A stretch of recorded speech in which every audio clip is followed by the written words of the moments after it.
ইরাকে এক নাস্তিকের জন্ম হয়েছে, মাজুসি নাস্তিক মুলহিদ। সে বলে বেড়াচ্ছিল আমি স্রষ্টায় বিশ্বাস করি না, কারণ স্রষ্টা দেখা যায়। ইরাকের লোকেরা বলল আমাদের একজন ইমাম আছে, নাম নু'মান ইবনে সাবিত। কি নাম? নু'মান ইবনে সাবিত, যাকে আমরা ইমাম আল আ'যাম আবু হানিফা বলেছি। সবাই বলল তুমি যে স্রষ্টারে খুঁজে পাও না, আমাদের ইমাম তোমারে স্রষ্টা দেখায়। সুবহানাল্লাহ পড়েন। সে বলল ঠিক আছে, তাহলে তোমাদের ইমামরা আসতে বলো। কবে? সামনের জুমাবারে ঠিক ভর দুপুরে, দুপুর 2টার দিকে জুমার নামাজের পরে আমিও আসবো, তোমার ইমামও আসবে, ডিবেট হবে। দেখি আমি স্রষ্টার বিপক্ষে আর তোমাদের ইমাম স্রষ্টার পক্ষে, দেখি কে জিতে যায়। এই ডিবেট দেখার জন্য হাজার হাজার মানুষ এসেছে ইরাকের কুফা নগরীতে, হাজার হাজার মানুষ এসেছে। ওই নাস্তিকও এসেছে যে আল্লাহকে বিশ্বাস করেন, স্রষ্টাকে বিশ্বাস করেন, সবাই এসেছে। আসে নাই শুধু ইমাম আবু হানিফা। নাস্তিক কয় তগো ইমাম ডরাইছে। কি বলে? তোদের ইমাম ভয় পেয়েছে। উনি এসেছেন 1.5-2 ঘন্টা দেরি করে। 1.5 ঘন্টা দেরি করে যখন উনি আসলেন, নাস্তিক বলে আপনার সাথে কোনো কথা নেই, আপনার তো সময়ের জ্ঞানই নাই, আপনার সাথে কিসের আলাপ? ইমাম আবু হানিফা বললেন ইনদি উযর, আমার ওজর আছে। কি ওজর? তিনি বললেন আমি যখন ঘর থেকে বেরোই আমার বাড়ির সামনে বিশাল এক নদী পড়ে যায়, আর এই নদী পেরোতে আমার নৌকা ব্যবহার করতে হয়। আজকে এসে দেখি নৌকাও নাই, মাঝিও নাই, কিচ্ছু না। কিভাবে পার হবো? হঠাৎ দেখলাম নদীর পাশে বিশাল বড় গাছ, গাছটা হঠাৎ এমনি এমনি 2 টুকরা হয়ে গেল। গাছ থেকে বিশাল কাঠের তক্তা বের হয়ে গেল। তক্তাগুলো অটোমেটিক্যালি জোড়া লেগে নৌকা হয়ে গেল। এই নৌকা মাঝি ছাড়া সা করে আমার সামনে চলে এলো। আমি নৌকায় বিসমিল্লাহ বলে বসে পড়লাম। হঠাৎ নৌকা আমারে টান দিয়ে ওপারে নিয়ে, তারপর আমি আপনার এই ময়দানে ছুটে এসেছি। এই যে গাছ কাটা, তক্তা হওয়া, নৌকা হওয়া, মাটি ছাড়া চলা, এই প্রসেসিং করতে আমার 2 ঘন্টা সময় লেগেছে। I am extremely sorry for that. আমি দুঃখিত। নাস্তিক নেতা বলে তোকে ইমাম গাঞ্জা খাইছে। ঠিক আছে, তোদের ইমাম মজনুন, জুন্না আলাই, মাথার তার সিরা নিয়ে যা। ইমাম আবু হানিফা বললেন ময়দানে আমারে গালি দিলেন কেন? পাগল বললেন কেন? তার সিরা বলে ডাকলেন কেন? মজনুন শব্দ ব্যবহার করলেন কেন? মার্জিত ভাষা ব্যবহার করতে শিখেন। নাস্তিক বলে কেমন কথা আপনি বলেন? শিক্ষিত মানুষ, দার্শনিক মানুষ, জ্ঞানী মানুষ, ইমাম মানুষ, কোন মানুষ ছাড়া, করাত ছাড়া বিশাল বড় বড় গাছ কাটা যায় নাকি? মিস্ত্রি ছাড়া তক্তা বানানো যায় নাকি? মিস্ত্রি ছাড়া তক্তা জোড়া লাগিয়ে এমনি এমনি নৌকা হয় নাকি? মাছি ছাড়া পানিতে নৌকা চলে নাকি? ইমাম আবু হানিফা বললেন now you're on the right track. এই তো লাইনে আসছেন না, এই লাইনে আনার জন্য তো এত গল্প, লাইনে আনার জন্যই তো এত স্টোরি আমি মেক করলাম। আপনার কথা থেকেই যদি ধরি, করাত ছাড়া গাছ কাটা যায় না, এমনি এমনি তক্তা হয় না, এমনি এমনি নৌকা হয় না, মাঝি ছাড়া নৌকা এমনি এমনি চলে না, তাহলে আকাশ কেমন করে এমনি এমনি হলো? জমিন কেমন করে এমনি এমনি হলো? দ্বীপ প্রহরের জলজলে সূর্যটা কেমন করে কিরণ দিল এমনি এমনি? আল্লাহু আকবার!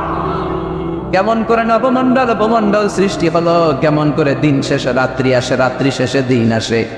ওইটা যদি এমনি এমনি না হয়, মহাবিশ্বের এই সুন্দর বসুন্ধরার সব কিছু কেমন করে এমনি এমনি হয়? নাস্তিক কয় হায় হায়, আসলে তো আমি একটা লুকা পাঠা, আসলেই তো আমি হাদারাম, এইভাবে তো ভেবে দেখি নাই। আসলে তো এগুলো এমনি এমনি হয় না। Someone is controlling everything in the world. একজন মহা শক্তিধর, মহা এমডি আছে, এমডি ম্যানেজিং ডাইরেক্টর, মহা ব্যবস্থাপক, সব ব্যবস্থাপকদের বড় ব্যবস্থাপক। চিৎকার করে বলেন তিনি কে? বিশাল এক ব্যবস্থাপক আছে, তিনি সব কন্ট্রোল করছেন। এতদিন পর্যন্ত আমি বুঝতে পারি নাই, আমারে মাফ করিয়ে দেন আর পড়িয়ে দেন লা ইলাহা ইল্লাল্লাহু মুহাম্মাদুর রাসূলুল্লাহ সাল্লাল্লাহু আলাইহি সাইয়েদনা ইমাম আবু হানিফার হাতে হাত রেখে শাহাদা বাক্য পাঠ করেছে। সুবহানাল্লাহ পড়ে। ঝিনুকের ভেতর লুকিয়ে থাকে যেমন মতি, ঝিনুকের ভেতর লুকিয়ে থাকে যেমন মতি, কালমা শাহাদাতে আছে আল্লাহর জ্যোতি, কালমা শাহাদাতে আছে আল্লাহর জ্যোতি। সুবহানাল্লাহ।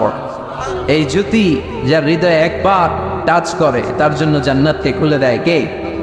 এজন্য এই সূরা পড়লে নাস্তিকরা নাস্তিক থাকবে না। নাস্তিকদের জন্য এখানে আল্লাহ মেডিসিন দিয়েছেন, কিছু ডোজ দিয়েছেন, আলহামদুলিল্লাহ। পড়ে এই সূরা থেকে আমরা কিছু সময় কথা শুনতে রাজি আছেন তো? সূরার নাম চিল্লায় বলেন কি না? মুলক। মুলক মানে কি? মুলক মানে রাজত্ব, মুলক মানে ক্ষমতা, মুলক মানে পাওয়ার, মুলক মানে কিংডম, মুলক মানে সভরেনিটি। সুবহানাল্লাহ পড়ে। রব্বুল আলামিন বলেন তাবারাকাল্লাযী বিয়াদিহিল মুলকু ওয়া হুয়া আলা কুল্লি শাইইন কাদির। সুবহান সেই সত্তা যার হাতে ক্ষমতা আর তিনি সব বিষয়ে ক্ষমতাশীল। সুবহান। তাবারাকাল্লাযী বিয়াদিহিল মুলক, মহামহিম সে সত্তা, সুবহান সে সত্তা, বিয়াদিহিল মুলকু যার হাতে ক্ষমতা। ক্ষমতা কার হাতে? আল্লাহ। চিৎকার করে বলতে হবে কার হাতে? আল্লাহ। নাকি আমাদের হাতে? না সরকারের হাতে, পুলিশের হাতে, র্যাবের হাতে, মাশরাফির হাতে, হিরো আলমের হাতে? ক্ষমতা কার হাতে? ক্ষমতা শুধুমাত্র একজনের হাতে। চিল্লায় বলেন তিনি কে? আল্লাহ। আল্লাহর হাতে ক্ষমতা, আর তিনি হচ্ছেন সকল ক্ষমতার উৎস, সেন্টার অফ অল পাওয়ার্স। সব ক্ষমতার উৎস কে? নাকি জনগণ? আমরা কিন্তু এটাই শিখি, দেশে আমাদেরকে রাষ্ট্রীয়ভাবে শেখানো হয়, এটা রাষ্ট্রীয় পুকুরি। সকল ক্ষমতার উৎস জনগণ নয়, সকল ক্ষমতার উৎস কে? উনি ক্ষমতার উৎস, তিনি ক্ষমতাশীল, মহা ক্ষমতাধর, তার ক্ষমতার সাথে কারো তুলনা হয় না। আমাদের কি ক্ষমতা আছে? কথা বলে। বল্লা পোকা কামড় খাইছে? হ্যাঁ, মৌমাছি কামড়াইছে? মৌমাছি কামড়াইলে চিল্লাচিল্লি শুরু করে, তো কি ক্ষমতা আছে আপনার? বল্লা কামড় মাইরা দেয় তো ওটা ধরে তো মারবো, এটাও পারি। কুত্তায় কামড়াইলে আমরা কুত্তারে কামড়াইতেও পারি না। কথা বলেন। আমরা নাকি ক্ষমতার মালিক। পিছন থেকে কেউ যদি বলে হুজুর সাপ, মজা করে বলছি এতই ভাবে, আসলে যদি করে আসতো শব্দ, স্লোগান দেওয়ার বেলায় লিল্লাহে তাকবীর, আল্লাহু আকবার, আমার ভাই তোমার ভাই, কাপায় ফেলা মনে হয় ফেলাও। কথা বলেন। আর যদি পেছন থেকে কেউ আওয়াজ করে বলে সাপ, দৌড়। আপনারা কি দৌড় দিবেন? আমরা দিতে দৌড় দিব। কথা কর। চাচা আপনরা জীবন বাঁচানোর জন্য ভয়ে পাগল। সাপ লাগবে না, বাবা ব্যাংক ছিলেন? মাইথা দিয়ে নাই বোধ হয়। আছে আছে। কি করে? খালি লাফায়। 10টা বাবা ব্যাংক যদি ছেড়ে দেওয়া হয়, স্টেজে 2টা আর বাকি 8টা এদিকে, বাবা ব্যাংক আর কি লাভ দিন? এসে লাফালাফি শুরু করবো আমরা। কথা বলে। আর আমরা দাবি করি আমরা ক্ষমতার উৎস। কোনো ক্ষমতা নাই। একবার ডায়রিয়া হলে 3বার টয়লেটে গেলে আর চেহারার দিকে তাকাও জানা, কারে মাফ করে দে, আই মরে যাইও, আই হাইতার ন আছে না নাই? তো পারবেন না কেন? আপনার ক্ষমতার উৎস, আপনি না ক্ষমতার উৎস। আরে আপনার তো কোনোই ক্ষমতা নাই। খুলিকাল ইনসানু দাঈফা, মানুষকে দুর্বল থেকে দুর্বল করে তৈরি করেছে কে?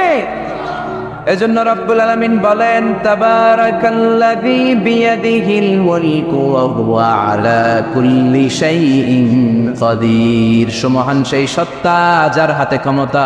চিল্লায় বলেন ক্ষমতা কার হাতে? আল্লাহ। আমাদের হাতে কোনো ক্ষমতা নাই। আমরা হলাম দুর্বল। আমরা কি? দুর্বল। দুর্বলের ঘরে দুর্বল। আমরা যখন জন্মেছিলাম দুর্বল। আমার ছোট্ট একটা মেয়ে আছে, আমি অবাক হয়ে থাকি যে আমিও তাইলে ছোটবেলায় এরকম ছিলাম, না খাওয়ালে খেতে পারে না, পেশাব পায়খানা করে, ঘর নষ্ট করে, বমি করে, দাঁড়াতে পারে না, শুইতে পারে না, লালা পড়তে থাকে, ক্লিন করতে হয়, সব সময় তাকে সার্ভ করতে হয়। কি দুর্বল ছিলাম আমরা। ওই দুর্বলতা থেকে যৌবনের সাময়িক একটা সময় পাই রক্ত গরম। এরকম রক্ত গরম তোমার আগে ছিল না। আগে তুমি দুর্বল ছিলা। তুমি শুধু দুর্বল না, তুমি দুর্বলের ঘরের দুর্বল। আমাদের 14 পুরুষ দুর্বল ছিল, এবার ঠিক কিনা? কি ক্ষমতা আমাদের? দুর্বল হয়ে দুনিয়ায় জন্মালাম, সাময়িক কিছু সময়ের জন্য যৌবনের শক্তি পেলাম, আবার ওইটার পরে আবার দুর্বল হয়ে গেল।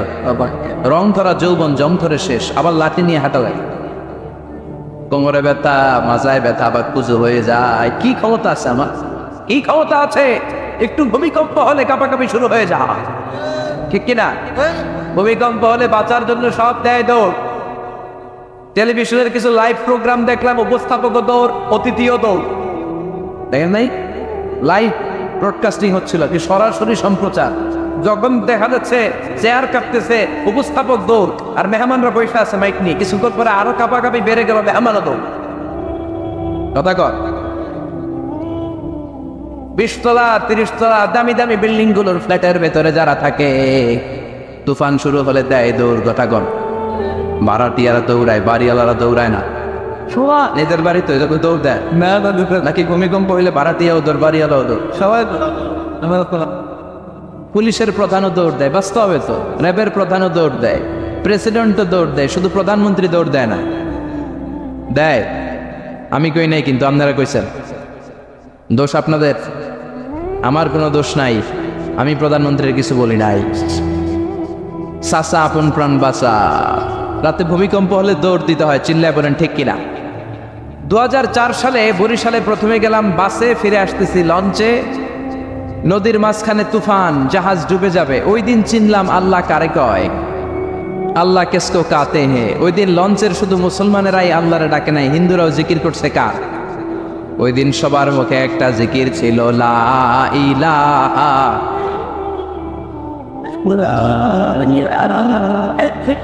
লা ইলাহা ইল্লাল্লাহু মুহাম্মাদুর রাসূলুল্লাহ। লঞ্চের সবাই সেদিন চিৎকার দিয়ে বলছে বাঁচাও। আমি বললাম কে বাঁচাবে? কই হুজুর আপনি বাঁচাবেন। তো তাইলে আমারে বাঁচাইবো কে? কই হুজুর আপনারে বাঁচাইবো আল্লাহ। আসলে বিপদে পড়লে বোঝা যায় আমাদের কোনো ক্ষমতা নাই, ক্ষমতার মালিক হচ্ছেন একজন, তিনি কে? এজন্য রব্বুল আলামিন বলেন, কুলিল্লাহুম্মা মালিকাল মুলকি তুতিল মুলকা মান তাশাউ ওয়া তানজিউল মুলকা মিম্মান তাশা ওয়া তুইজ্জু মান তাশাউ ওয়া তুযিল্লু মান তাশাউ বিয়াদিকাল খায়র ইন্নাকা আলা কুল্লি শাইইন কাদির। ও আল্লাহ, আপনি ক্ষমতার মালিক। ক্ষমতার মালিক কে? আপনি যারে চান ক্ষমতার চেয়ারে বসান, আবার যারে চান ক্ষমতা থেকে নামিয়ে দেন। ফেরাউনকে মিশরের মসনদে বসালো কে? আবার সাগরের পানিতে সুবানি খাওয়াইলো কে? নমরুদকে ইরাকের চেয়ারে বসালো কে? আবার মশার কামড় দিয়ে শেষ করে দিল কে? ডোনাল্ড ট্রাম্পকে আমেরিকার ক্ষমতার চেয়ারের মধ্যে বসালো কে?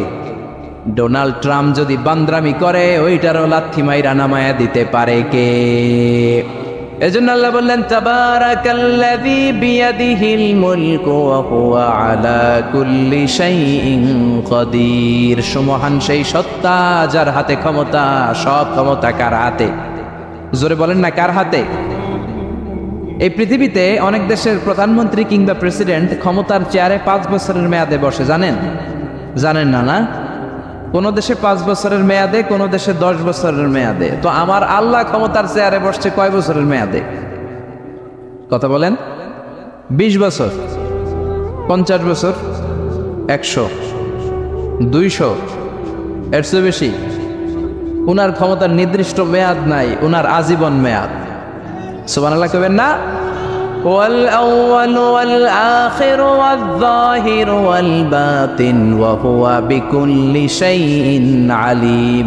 আল্লাহ বললেন, আমি প্রথম, আমি শেষ, আমি প্রকাশ্য, আমি গোপন। অনাদিকাল থেকে আমি আল্লাহ ক্ষমতার চেয়ারে বসা, অনন্তকাল পর্যন্ত থাকব। ঠিক কিনা? 5 বছর 10 বছরের মেয়াদে আল্লাহ ক্ষমতার চেয়ারে বসে নাই। আল্লাহর ক্ষমতার মেয়াদ হচ্ছে আজীবন মেয়াদ। চিন্তায় বলেন ঠিক কিনা? বুঝে শুনে উত্তর দিবেন। পৃথিবীর অনেক দেশে ক্ষমতায় যেতে হলে ডেমোক্রেটিক সিস্টেমে ক্ষমতায় যেতে হয়, মানে ভোটে জিতে। তো আল্লাহ তো ভোটে জিতে ক্ষমতায় আসছে, তাই না? ভোট ছাড়া, হ্যাঁ, এমনি এমনি চলে আসছে। আবার পৃথিবীর অনেক দেশে ডিক্টেটরশিপ সিস্টেমে, মানে স্বৈরাচারী পদ্ধতিতে, জোর যা মুল্লুক তার, ওই সিস্টেমে ক্ষমতায় বসে। আল্লাহ তো এই সিস্টেমে আসছে না। আচ্ছা, আবার অনেক দেশে আছে মোনার্কি সিস্টেম, রাজতন্ত্র। বাবা রাজা, তার ছেলেও রাজা। তো আল্লাহর বাবা ছিল রাজা, এই জন্য আল্লাহ রাজা। বিষয়টা কেমন? আল্লাহ বললেন, খবরদার, আমার ক্ষমতার সাথে তোদের ক্ষমতা মিলাবি না। কুল হুয়াল্লাহু আহাদ আল্লাহুস সামাদ লাম ইয়ালিদ ওয়া লাম ইউলাদ ওয়া লাম ইয়াকুন লাহু কুফুয়ান আহাদ। লাম ইয়ালিদ ওয়া লাম ইউলাদ, আমি কাউরে জন্ম দেই নাই, আবার আমি কারো কাছ থেকে জন্ম নেই নাই, উত্তরাধিকার সূত্রে কারো কাছ থেকে ক্ষমতা পাই নাই। বিশ্বের শুরুতে, মহাবিশ্বের শুরু থেকে যে ক্ষমতার চেয়ারে আমি আল্লাহ বসে আছি, আমি আল্লাহ এই ক্ষমতার চেয়ারে শেষ পর্যন্ত থাকবো। চিল্লায় বলেন ঠিক কিনা? আমাদের ক্ষমতার সাথে ওনার ক্ষমতার কোনো মিল নাই। আবার পৃথিবীর অনেক দেশে দেখবেন ক্ষমতায় যেতে হলে কোয়ালিশন করা লাগে। বাংলাদেশে এটা বলে জোট করা লাগে। কি করা লাগে? জোটের রাজনীতি বাংলাদেশে আছে না নাই? কথা বলেন, কথা কয় না, মনে হয় কিছু বুঝেই না। জোটের রাজনীতি আছে না নাই? জোট যার বেশি ক্ষমতা তার বেশি, ঠিক কিনা?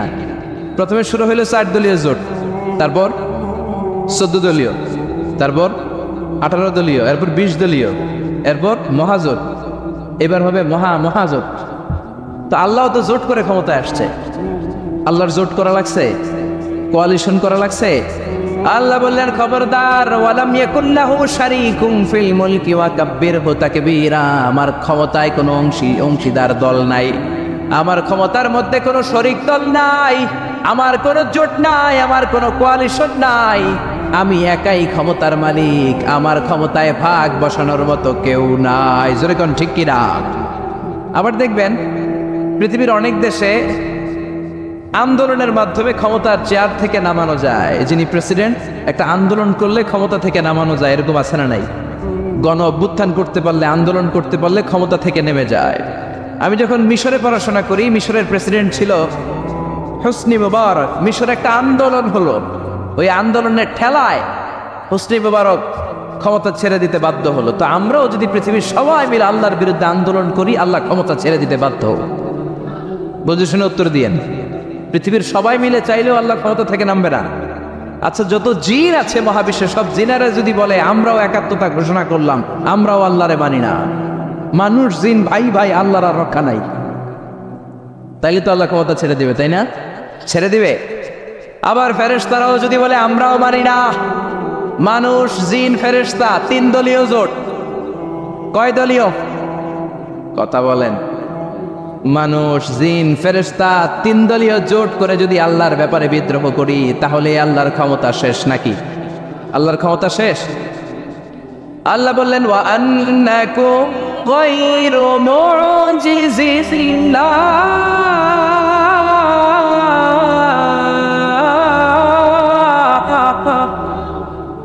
খবরদার, গোটা বিশ্বের সবাই মিলে যদি আমি আল্লাহরে পরাস্ত করতে চাও, গোটা বিশ্বের সবাই মিলে যদি আমি আল্লাহর ব্যাপারে বিদ্রোহ করো, আমি আল্লাহর বিরুদ্ধে যদি আন্দোলন সবাই মিলে তোমরা করো, আমার ক্ষমতার 1 আনাও তোরা কমাতে পারবি না। সুবহানাল্লাহ। তার মানে আমাদের ক্ষমতার সাথে আল্লাহর ক্ষমতার কোনো মিল নাই। চিল্লায় বলেন ঠিক কিনা? আবার বুঝে শুনে উত্তর দেন। অনেক দেশে দেখবেন রাজার বয়স এত হয়েছে, বয়সের ভারে নুজ্জ হয়ে 70-80-তে পৌঁছে গেছে, কয় আই আর হাইতান ন, আমি অবসরে যাব, সেলফ রিটায়ারমেন্ট, স্বেচ্ছায় অবসরে যাব। এরকম হয় না? অনেক রাজা, সুলতান, প্রেসিডেন্ট স্বেচ্ছায় অবসরে চলে যায়। তো আল্লাহরও তো অনেক বয়স হয়েছে, এখন আল্লাহর অবসরে যাওয়ার সময় এসেছে।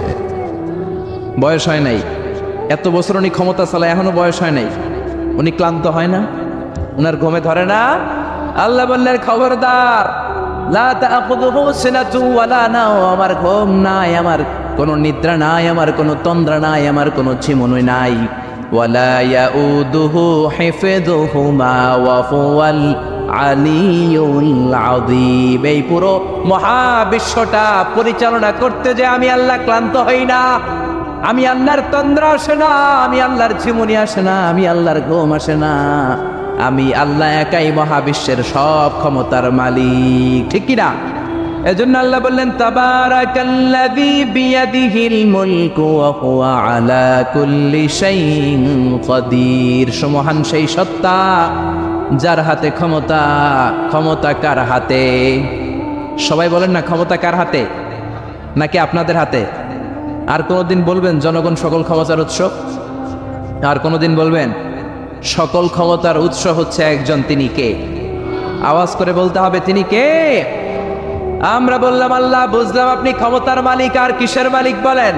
আল্লাহ বললেন আল্লাযী খালাকাল মাউতা ওয়াল হায়াতা লিয়াবলুয়াকুম আইয়ুকুম আহসানু আমালা ওয়া হুয়াল আজিজুল গফুর। আমি শুধু ক্ষমতারই মালিক নই, আমি এমন আল্লাহ, যে আল্লাহ জীবন তৈরি করলাম, যে আল্লাহ মরণ তৈরি করলাম। আমি জীবনেরও মালিক, মরণেরও মালিক। আমাদেরকে জীবন দিয়েছে কে? মরণ দিয়েছে কে? আমাদের প্রাণ ভিক্ষা দিতে পারে কে? নাকি আপনাদের রাষ্ট্রপতি? আপনাকে রাষ্ট্রপতি তো নাকি প্রাণ ভিক্ষা দেয়, দেয় না? আরে রাষ্ট্রপতিরও তো প্রাণ ভিক্ষা দিবে আল্লাহ। চিল্লায় বলেন ঠিক কিনা? আল্লাহ বললেন, আমি এমন আল্লাহ, আল্লাযী খালাকাল মাউতা ওয়াল হায়াতা লিয়াবলুয়াকুম আইয়ুকুম আহসানু আমালা। তোমরা কে কেমন আমল করো এটা দেখার জন্য আমি জীবন বানালাম, মরণ বানালাম, আর জীবন মরণের মাঝখানে তৈরি করলাম রূহ। রূহ তৈরি করলাম। কি তৈরি করলাম? রূহ মানুষ তৈরি করতে পারে না, রূহ তৈরি করতে পারে একজন। তিনি কে? মানুষ কম্পিউটার তৈরি করতে পারে, প্লেন বানাতে পারে, রকেট বানাতে পারে, রোবট বানাতে পারে, সোফিয়া খালারে বানাতে পারে, কিন্তু রূহ বানাতে পারে না। সোফিয়া খালারে চিনেন? আপনারাও চিনেন? আচ্ছা, মেয়েদের মতো লিপস্টিক দেয়া হয়েছে ওর ঠোঁটে, মেয়ের আকৃতি দেয়া হয়েছে, অবয়ব দেয়া হয়েছে। সোফিয়া রোবটটাকে দেখে আমার প্রতিবন্ধী মনে হলো। এমনে তাকায়, এমনে করে, এমনে করে, এমনে করে, আর ভেতরে সফটওয়্যারে সব সেট করে দেয়া, যেটা রিমোট কন্ট্রোলে চাপে ওই অনুযায়ী বলে। চিল্লায় বলেন ঠিক কিনা? যারা এই সুফিয়াকে বানিয়েছে, কিয়ামতের দিন আল্লাহ বলবে, এই সুফিয়ার ভেতরে রূহ দে, এই সুফিয়ার ভেতরে রূহ দে। যারা এই সুফিয়া নিয়ে পৃষ্ঠপোষকতা করেছে, বিদেশ থেকে দেশে এনেছে, সবাইকেই আল্লাহর সেদিন বিচারের ট্রাইব্যুনালের, সুপ্রিম কোর্টের কারাগারে কাঠগড়ায় আসামি হয়ে দাঁড়াতে হবে। চিল্লায় বলেন ঠিক কিনা? এজন্য আল্লাহ ডেকে বললেন, গোলাম, আমি জীবন বানালাম, মরণ বানালাম, জীবন মরণের মাঝখানে বানালাম রুহু। এই রুহু থাকলে তুমি জিন্দা, রুহুটা না থাকলে তুমি হয়ে যাও মুর্দা। এই যে মিজানুর রহমান আজারি কথা বলতেছে, হাসে, হাত নাড়ে, কথা বলে, কারণ রুহু আছে। এই রুহুটা বের হয়ে গেলে লাশ হয়ে পড়ে যেতে হবে। চিল্লায় বলেন ঠিক কিনা? মক্কার কাফেরেরা বলল, আব্দুল্লাহর বেটা মুহাম্মদ, রুহু কাকে বলে আমাদের বলো। রুহু দেখতে কেমন? কেমন করে দেহের মধ্যে রুহু ঢুকে, কেমন করে রুহুটা দেহ থেকে উড়াল দেয়। এই রুহুর ব্যাপারে তথ্য দিতে পারলে কালিমা পড়ে সবাই মুসলমান হয়ে যাব। আপনারা রুহু দেখছেন কেউ? আপনার দাদা যে মারা গেল, বাবা যে মারা গেল, রুহুটা যে উড়াল দিল, দেখছেন? কালার কেমন? সাইজ কতটুকু? ওজন কতটুকু? দেখতে কেমন? আমরা কেউ রুহু দেখেছি? চিল্লায় বলেন দেখেছি? বিশ্বনবীরে বলা হলো, আব্দুল্লাহর বেটা মুহাম্মদ, রুহু কারে বলে? যদি বলতে পারো কালিমা পড়বো। বিশ্বনবী বলতে পারে না, কারণ বিশ্বনবী মন গড়া কোনো কথা বলেন না। আকাশ থেকে গ্রিন সিগন্যাল আসলে তবেই বলেন, ঠিক কিনা? বিশ্বনবী আল্লাহ তাআলার পক্ষ থেকে গ্রিন সিগন্যাল পাওয়ার জন্য উপরে তাকিয়ে রইলেন। আয়াত নাজিল হয়ে গেল, ইয়াসআলুনাকা আনির রূহি কুলির রূহু মিন আমরি রাব্বি ওয়া মা উতীতুম মিনাল ইলমি ইল্লা কালিলা। ও নবী, লোকেরা আপনারা জিজ্ঞেস করে রূহ কাকে বলে? মা হুয়া রূহ, হোয়াট ইজ দ্য স্পিরিট? আপনি বলে দেন, রূহ হলো আল্লাহর পক্ষ থেকে স্পেশাল অর্ডার। আল্লাহর অর্ডারে এই রূহটা দেহের মধ্যে ঢুকে, আবার আল্লাহর অর্ডারে রূহ বের হয়ে যায়। আল্লাহু আকবার। এই রূহটা মানুষের দেহে ঢুকে কার অর্ডারে? আবার বের হয়ে যাবে কার অর্ডারে? পৃথিবীর যত বিজ্ঞানীরা আছে সবাই মিলেও কি একটা রূহ বানাতে পারবে? জোরে বলেন না, রূহ বানাতে পারবে? আল্লাহ চ্যালেঞ্জ করে বললেন, ওমা উতীতুম মিনাল ইলমি ইল্লা কালিলা। তোমাদেরকে একেবারে যত সামান্য কিঞ্চিত জ্ঞান দিয়ে আমি তৈরি করেছি, তোমাদের এই লিমিটেড জ্ঞান দিয়ে রূহ বানানো যাবে? ইউনাইটেড স্টেটস অফ আমেরিকা একজন মেডিকেল সায়েন্টিস্ট এই চ্যালেঞ্জ গ্রহণ করলো। সে চ্যালেঞ্জ গ্রহণ করে বলল, আমি রূহ বের করে ছাড়বো। কি বের করব? রূহ। আমেরিকার ওই মেডিকেল সায়েন্টিস্ট সে চ্যালেঞ্জ করে বলল, আমি রূহ বানাবো। কি বানাবো? উত্তর দিতে হবে, কিন্তু কি বানাবো? রূহ বানাবো। কেমন করে রূহ বের হয় এটা আবিষ্কার করে আমি নোবেল প্রাইজ জিতবো, নোবেল লরেট হব। 7 বছর সে গবেষণা করলো মুমূর্ষু রোগীদের নিয়ে। মুমূর্ষু রোগী নিয়ে বসে থাকে, কখন রূহটা বের হবে, রূহ ধরার জন্য বসে থাকে। কিন্তু 7 বছরে হাজার হাজার মুমূর্ষু রোগীর দেহ থেকে রূহ উড়াল দিচ্ছে, কিন্তু রূহ ধরতে পারে নাই। সুবহানাল্লাহ কইবেন না? আচ্ছা, এইবার তার মাথায় একটা চিন্তা আসলো, না এই পন্থায় হাঁটলে তো হবে না, আমি একটা কাজ করি, বুলেট প্রুফের গ্লাস দিয়ে একটা ছোট্ট গ্লাসের রুম বানাই, ওই গ্লাসের ভেতরে মুমূর্ষু রোগী ঢুকাইয়া দিব। বুলেট প্রুফ চিনেন তো? মানে গুলি মারলেও গুলি ঢুকবে না। আমাদের মাননীয় প্রধানমন্ত্রী রাষ্ট্রপতি মহোদয় ওনারা যে গাড়িগুলো চালায় এগুলো কিন্তু বুলেট প্রুফ, জানেন? গুলি মারলে গুলি ঢুকে না। তো উনি বুলেট প্রুফ গ্লাস দিয়ে, টেম্পার্ড গ্লাস দিয়ে ছোট্ট একটা রুম বানালেন, কাচের গ্লাস। উনি মনে মনে ভাবলেন মুমূর্ষু রোগী যদি এই কাচের গ্লাসের ভেতরে ঢুকাই, যেহেতু বুলেট প্রুফ কিছু ঢুকেও না বাইরে হয় না, রুগী বাইরে কেমনে দেখি। তো কাচের গ্লাস বানিয়ে তার টিমের সবাইকে বলল আইসিইউ থেকে একটা মুমূর্ষু রোগীকে ধরে আনো, আজকে আমি রুহু ধরে ছাড়ব। তো মুমূর্ষু রোগীকে আনা হয়েছে ইন্টেন্সিভ কেয়ার ইউনিট থেকে, তাকে কৃত্রিম অক্সিজেন দিয়ে লাইফ সাপোর্টে রাখা হয়েছে। মেডিকেল টিমের প্রধান বলে এই লোকটারে এই বুলেট প্রুফ গ্লাসের যে ছোট্ট রুম এটার ভিতরে ঢুকানোর আগে চেক হিজ বিপি, তার বিপি মাপ, ব্লাড প্রেশার মাপ। তো মেপে দেখে ঠিক আছে। ওজন মাপ, বলে ওজন মাপা হলো, ওজন হচ্ছে 80 কেজি, 80 কিলোগ্রাম। কত কেজি? 80। সবাই বলেন কত কেজি? 80 কেজি। এবার মেডিকেল টিমের প্রধান বলে মুমূর্ষু রোগীটার ভিতরে ঢুকিয়ে দে। ঢুকানো হলো। এবার সে বলল লাইফ সাপোর্ট খুলে ফেল। সবাই বলে স্যার লাইফ সাপোর্ট খুলে ফেললে তো মরে যাবে। মেডিকেল টিমের প্রধানকে মারার জন্যই তো আনছি, এটার না মারলে আমি রুহু পাবো কেমনে?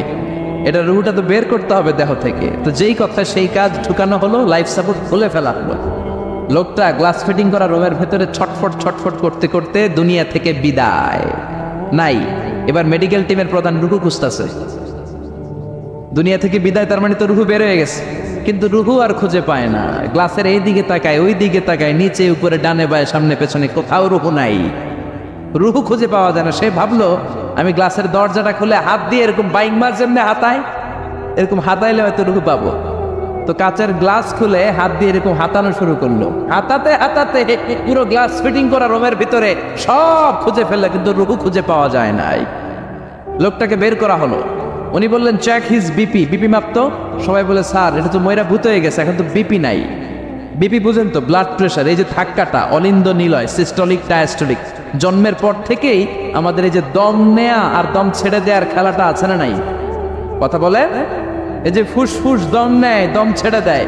শীতের রাতে আপনি কম্বল গায়ে দিয়ে ঘুমায় যান, আপনার দমও কি ঘুমায় যায়? আপনার দম ঘুমাইলে তো আপনি ঠুস। আয় রে মানুষ রঙিন ফানুষ, দম ফুরাইলে তবু তো ভাই কারোরই নাই একটুখানি।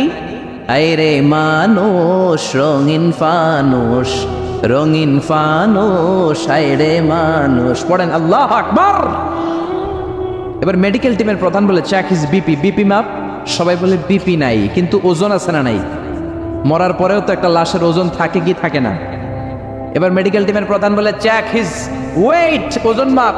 এবার ওজন স্কেলে শোয়ানোর পরে দেখা গেল লোকটা মরার আগে ছিল 80, এখন হয়ে গেছে 78 কেজি। কয় কেজি? মরার আগে লোকটা ছিল কয় কেজি? মরার পরে ওজন দেওয়ার পরে ওজন হয়ে গেছে কয় কেজি? কমছে কয় কেজি? মেডিকেল টিমের প্রধান কয় আমি পাইছি। সবাই কয় কি পাইছেন?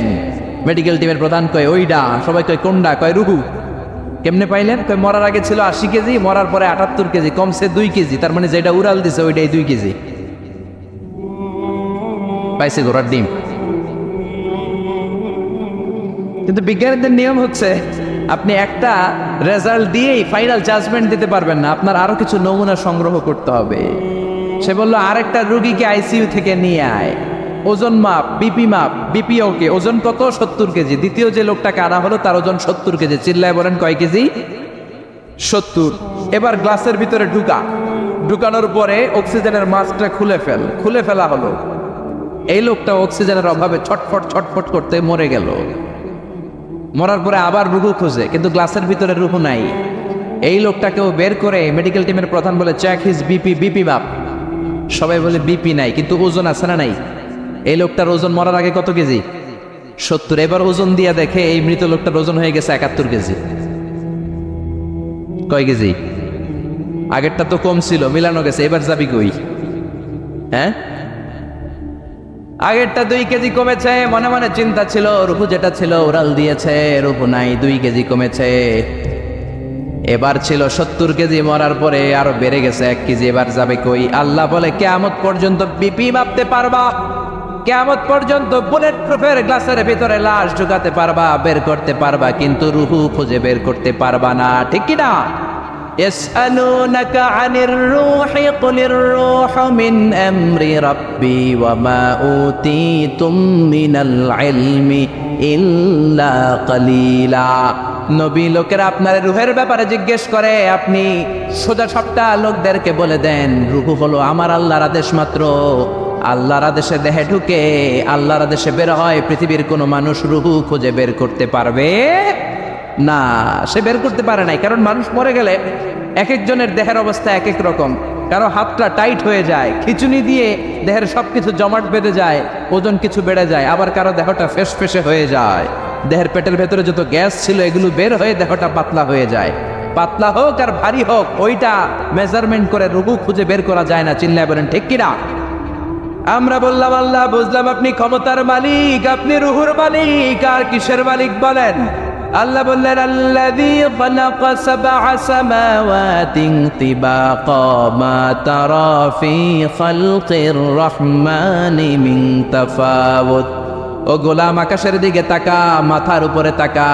7টা স্তরে আকাশটারে 7টা স্তরে বিন্যস্ত করে সাজিয়ে দিয়েছে কে? আবার আল্লাহ বললেন ওয়ালাকাদ যায়্যানাস সামাআদ দুনিয়া বিমাসাবিহা ওয়া জাআলনাহা রুজুমান লিশ-শায়াতিন। আমি এই পৃথিবীর কাছের আকাশটাকে, প্রথম আকাশটাকে চমৎকার চমৎকার তারা দিয়ে সুশোভিত করে দিয়েছি। সুবহানাল্লাহ। এই যে খালি চোখে উপরের দিকে যে আপনারা তাকান, তাকালে যেটা দেখা যায় এটা কি আকাশ? কথা বলেন না, এটা আকাশ না, এটা মহাশূন্য। এটা কি? জোরে বলেন, এটা কি? স্পেস, অদর। এটা মহাশূন্য। আপনি উপরের দিকে তাকালে যেটা দেখেন এটা প্রথম আকাশের মহাশূন্য। কথা খেয়াল করে বুঝতে হবে। তার অনেক অনেক উপরে প্রথম আকাশ, তারপরে দ্বিতীয় আকাশের মহাশূন্য, তারপরে দ্বিতীয় আকাশ, তারপরে তৃতীয় আকাশের মহাশূন্য, তারপরে তৃতীয় আকাশ, তারপরে চতুর্থ আকাশের মহাশূন্য, তারপরে চতুর্থ আকাশ। এভাবে একটার চেয়ে আরেকটা বড়। কত বড়?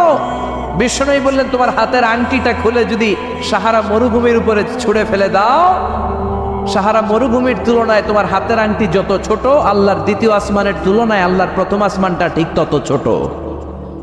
সুবহানাল্লাহ। বাড়িতে যে বললেন একটার চেয়ে আরেকটা বড়। প্রথম আসমানের চেয়ে দ্বিতীয় আসমান বড়, দ্বিতীয় আসমানের চেয়ে তৃতীয় আসমান বড়, ওইটার চেয়ে চতুর্থ, পঞ্চম, ষষ্ঠ, সপ্তম ওইটা বড়। তার উপরে বর্ডার এলাকা সিদরাতুল মুনতাহা বড়, তার চেয়ে বড় হচ্ছে লাউহে মাহফুজ, তার চেয়ে বড় আল্লাহর আরশ, তার চেয়ে বড় আল্লাহর কুরসি, তার উপরে আল্লাহর 70,000 নূরের পর্দার প্রথম পর্দাটা মহাবিশ্বের সবকিছুর চাইতে বড়। আল্লাহর এই সৃষ্টির তুলনায় কত ক্ষুদ্র আমি, কত তুচ্ছ আমি, কত নগণ্য আমি। এই যে আড়াইবাড়ি দরবার, এটা কোন থানায় পড়েছে? কসবা। কসবা হচ্ছে ব্রাহ্মণবাড়িয়ার একটা থানা, তাই না? ব্রাহ্মণবাড়িয়া হচ্ছে বাংলাদেশের 64টা জেলার একটা জেলা। এরকম 64টা জেলা মিলে সুজলা সুফলা শস্য শ্যামলা ডিজিটাল বাংলাদেশ, ঠিক কিনা? আর এই ডিজিটাল বাংলাদেশ এই পৃথিবীর সবচেয়ে বড় দেশ নাকি? হ্যাঁ, তাহলে ছোট্ট সাইজের একটা দেশ। এই যে পাশের ভারত, এই ভারতও বাংলাদেশের চেয়ে 20-25 গুণ বড়। কানাডা প্রায় 100 গুণ বড়, রাশিয়া প্রায় 150 গুণ বড়।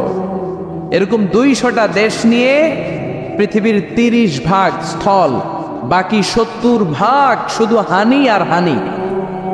বুঝতে পারছেন? 30 ভাগ হচ্ছে স্থল, বাকি 70 ভাগ জল। এই পুরোটা মিলে আমাদের পৃথিবী। এই পৃথিবী হচ্ছে সৌরজগতের খুব ছোট্ট সাইজের একটা গ্রহ। সৌরজগৎ নিয়ে যাদের কিছু পড়াশোনা আছে তারা জানবেন, এই সৌরজগতের একটা ছোট্ট বালিকণার চেয়েও ছোট সাইজের একটা গ্রহ হচ্ছে পৃথিবী। এই সৌরজগতের যে গ্রহগুলো আছে, এমনও গ্রহ আছে যেগুলো পৃথিবীর চাইতে সাইজে অনেক বড়। বৃহস্পতি নামে একটা গ্রহ আছে, বিশাল বড় সাইজের গ্রহ। যেই সূর্যের আলো পেয়ে আমরা বেঁচে আছি, এই সূর্যটা পৃথিবী থেকে 13 লক্ষ গুণ বড়। সুবহানাল্লাহ। বাড়িতে যে দেখছেন, বাড়িতে যে বলতে বললে এদিকে বলে ফেলায়, আসতে বলতে বললে চিল্লায় বলে। ডিজিটাল সিস্টেম, সরকার ডিজিটাল, দেশ ডিজিটাল, বক্তা ডিজিটাল, শ্রোতাও ডিজিটাল। আশা করি মাইকটাও ডিজিটাল না? আলহামদুলিল্লাহ, ডিজিটাল হতে হবে। তো এই সূর্যটা পৃথিবী থেকে 13 লক্ষ গুণ বড়। কত লক্ষ? Can you imagine, can you guess? এটা কি আপনি কল্পনা করতে পারেন? 13 লক্ষ পৃথিবী সূর্যের মধ্যে রাখার জায়গা করে দিয়েছে কে? সূর্য কি পৃথিবী থেকে মাত্র 13 গুণ বড়? 1300 গুণ, 13,000 গুণ, 13 লক্ষ গুণ। তার মানে কি সূর্যই মহাবিশ্বের সবচেয়ে বড় গ্রহ, বড় তারা? না, ব্যাটেলজিউস নামে একটা তারা আছে যে সূর্য পৃথিবী থেকে 13 লক্ষ গুণ বড়। ওই ব্যাটেলজিউস তারা আবার ওই সূর্যের চেয়ে 33 কোটি গুণ বড়।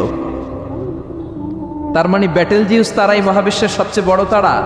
না, ব্যাটেলজিউসের চেয়েও যে কত বড় তারা আছে তার কোনো ইয়ত্তা নাই। এরকম lakh lakh, million, billion, trillion, zillion, billion, octillion, কত অক্ট্রিলিয়ন তারা যে আমাদের গ্যালাক্সি মিল্কি ওয়েতে আছে, ইউনাইটেড স্টেটস অফ আমেরিকার নাসার বিজ্ঞানীরা আজও হদিস করতে পারে নাই। চিল্লা এখন আল্লাহু আকবার।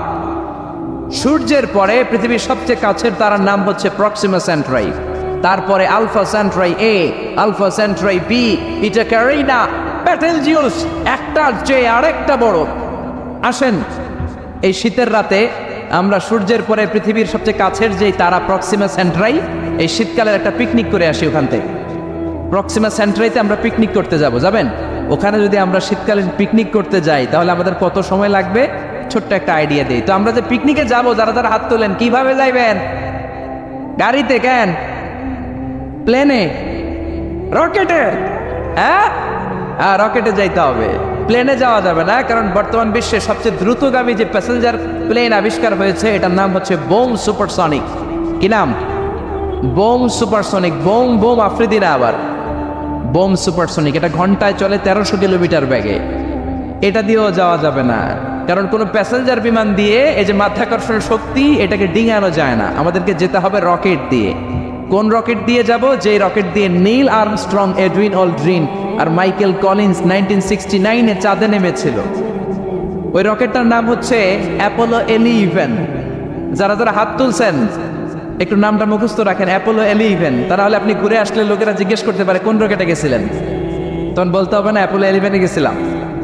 তো ঠিক আছে, যারা যারা হাত তুললেন তারা আর আমি এখন পৃথিবী থেকে সবচেয়ে কাছের যে তারাটা প্রক্সিমা সেন্ট্রাই তার নাম, ওইখানে পিকনিকে যাব।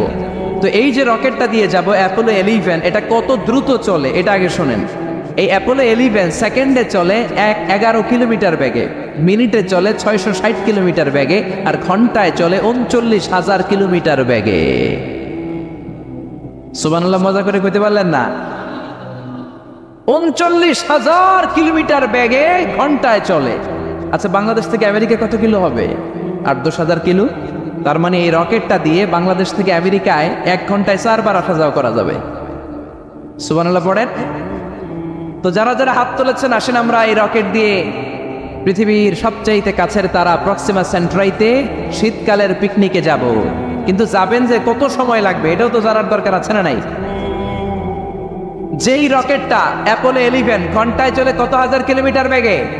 39,000 কিলোমিটার বেগে। 39,000 কিলোমিটার বেগে ছুটে এরকম একটা রকেট দিয়ে যদি পৃথিবীর সবচেয়ে কাছের তারায় আমরা পৌঁছতে চাই, আমাদের 1,15,000 বছর লেগে যাবে। কেন ইমাজিন? আপনি কল্পনা করতে পারেন যে রকেটটা ঘন্টায় ছুটবে আপনাকে নিয়ে 39,000 কিলোমিটার বেগে, ওই রকেটটা দিয়ে পৃথিবীর সবচেয়ে কাছের যে তারাটা ওইটাতে পৌঁছতে আমাদের 1,15,000 বছর লেগে যাবে। তার মানে আল্লাহ যদি বলে যা আজারি কি আর করবি, তোর যখন এত শখ হয়েছে, যারা যারা হাত তুলছে তোরে আর ওদেরকে আমি 1,15,000 বছর হায়াত দিয়ে দিলাম। তা আমরা যদি যাইতে শুরু করি, বাকি যারা হাত তোলা নাই এরা মরে ভূত হয়ে যাবে। শুধু এরা না, এদের নাতিপুতিও মরে শেষ, আমাদের নাতিপুতিও শেষ। সবাই মরতে মরতে মরতে মরতে 6,000 প্রজন্ম, 6,000 জেনারেশন যখন মরে ভূত হয়ে যাবে, তখন আমাদের ওই তারার মধ্যে নামার সময় হবে। সুবহানাল্লাহ কইবেন না? গ্রিক সভ্যতার সময়কালে গ্রিকদের একটা সভ্যতা আছে, নাম শুনছেন না? গ্রিক সভ্যতা, মিশরীয় সভ্যতা, মেসোপটেমিয়াম সভ্যতা, ইনকা সভ্যতা, মহেঞ্জোদারো সভ্যতা, চিচেন ইৎজা সভ্যতা। তো এই যে গ্রিক সভ্যতার সময়কালে কেউ যদি এই প্রক্সিমা সেন্ট্রাইতে এই রকেটটা দিয়ে যাওয়া শুরু করতো, তাহলে 2018 সালে তাদের পুরো সফরের মাত্র 4% কমপ্লিট হতো। 96% ট্যুর তখনও বাকি থেকে যেত। চিল্লায় পড়েন আল্লাহু আকবার। ওই আল্লাহ ডেকে বললেন, গোলাম وَلَقَدْ زَيَّنَّا السَّمَاءَ الدُّنْيَا بِمَصَابِيحَ وَجَعَلْنَاهَا رُجُومًا لِلشَّيَاطِينِ। এরকম বিশাল বিশাল তারকারাজি দিয়ে, তারা দিয়ে প্রথম আকাশটাকে আমি আল্লাহ সুশোভিত করে দিয়েছি। পড়েন সুবহানাল্লাহ। তো এরকম তারা কি মহাশূন্যে শুধু একটা আছে? কত হাজার আছে কেউ জানে না। চিল্লায় বলেন ঠিক কিনা? সূরাতুল মুলক অনেক লম্বা, তো আমি হাইলাইটেড জায়গাগুলো নিয়ে আপনাদের সাথে কথা বলি। এরপরে রব্বুল আলামিন প্রথম রুকুর শেষের দিকে বললেন, ওয়া আসিররু কাওলাকুম আও ইজহারু বিহি ইন্নাহু আলিমুম বিযাতিস সুদূর।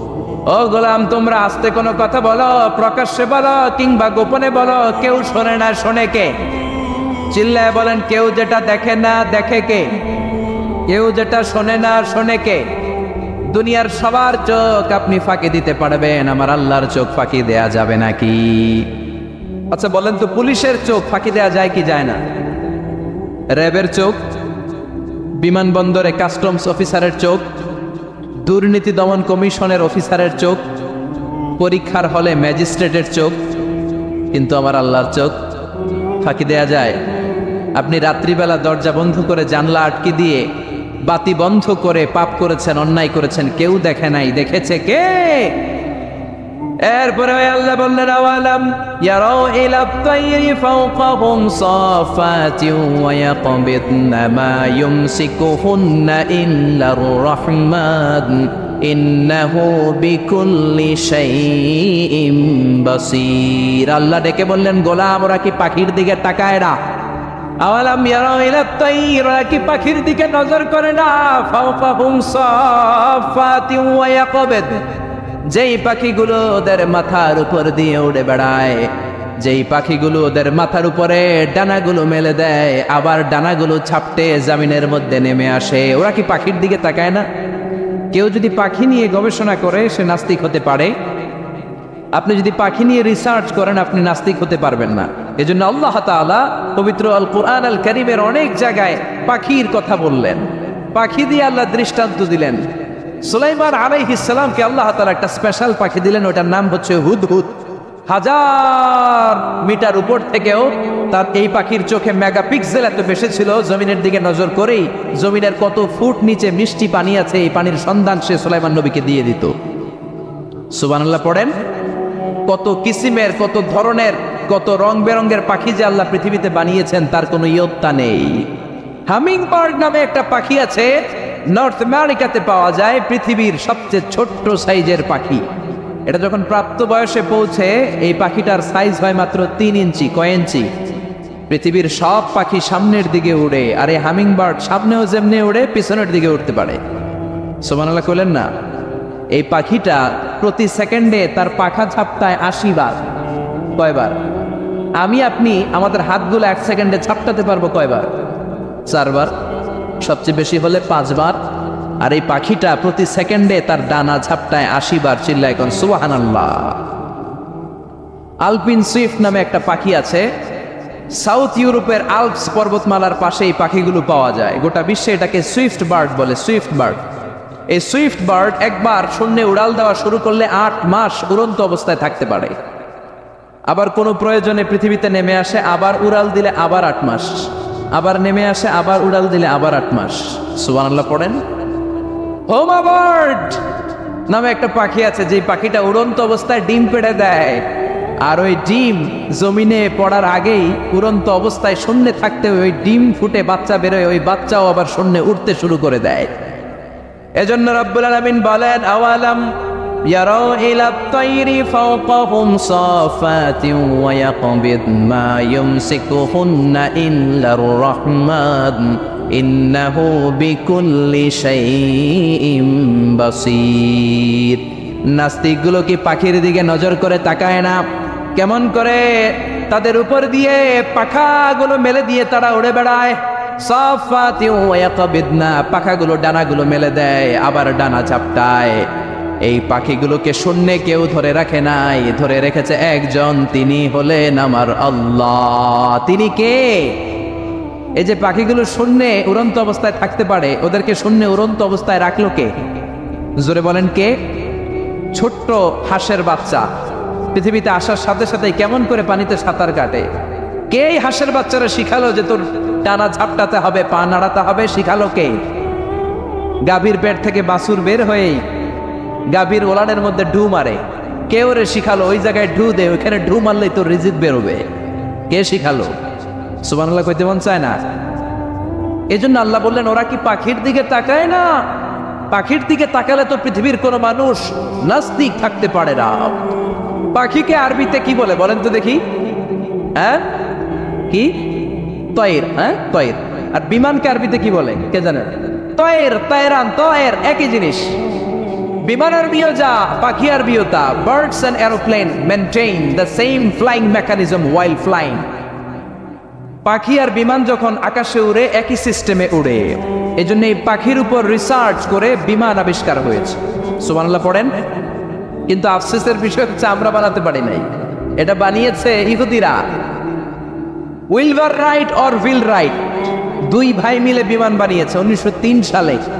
ইউনাইটেড স্টেটস অফ আমেরিকার নাগরিক, এই দুই ভাই মিলে তারা বিমান বানিয়ে ফেললো। আমরা বানাতে পারি নাই। আমরা আছি মদ আর নারী নিয়ে, আমরা আছি হিন্দি সিনেমা নিয়ে, আমরা আছি মারামারি নিয়ে, আমরা আছি কাফের ফতুয়া দেয়া নিয়ে, আমরা আছি তর্কাতর্কি নিয়ে, জি বাংলা নিয়ে, স্টার জলসা নিয়ে, কিরণমালা নিয়ে। চিল্লায় বলেন ঠিক কিনা? স্টার জলসা হায়ারে জিহি বাংলা, নষ্ট করলো হয়ে আমার সোনার বাংলা।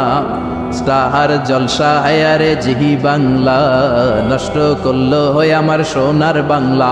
ঠিক কিনা? কেমন করে পরকিয়া করতে হবে, শাশুড়ি বউয়ের মধ্যে কেমন করে কুটনামি লাগাতে হবে, এগুলো ট্রেনিং জি বাংলা, স্টার জলসা, হিন্দি সিনেমার ভেতরে আছে না নাই? আমরা এগুলো নিয়ে ব্যস্ত, কাফের ফতুয়া দিয়ে নিয়ে ব্যস্ত।